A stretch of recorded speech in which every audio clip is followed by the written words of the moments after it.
Pemirsa, hingga akhir pekan ini Kementerian Kesehatan melaporkan terjadinya 241 kasus gagal ginjal akut pada anak di 22 provinsi.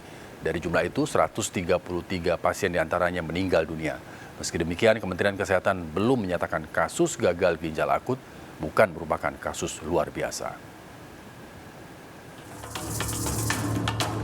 Kasus gagal ginjal akut progresif atipikal pada anak terus merebak di sejumlah daerah di tanah air dalam beberapa bulan terakhir.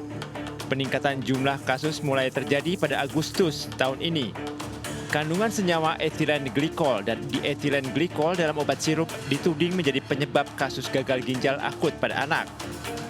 Kementerian Kesehatan mencatat hingga pekan ini terdapat 241 kasus gagal ginjal akut anak di 22 provinsi Indonesia.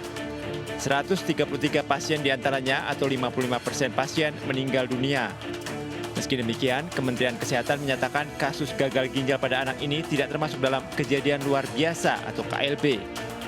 Pemerintah telah mendatangkan obat dari Singapura dan Australia yang sudah diuji dan terbukti membantu penyembuhan. Dilaporkan adanya 241 ya kasus gangguan ginjal akut progresif atipikal atau AKI di 22 provinsi dengan 133 kematian atau 55% dari kasus. Nah, kita mulai lihat ada lonjakan itu di bulan Agustus.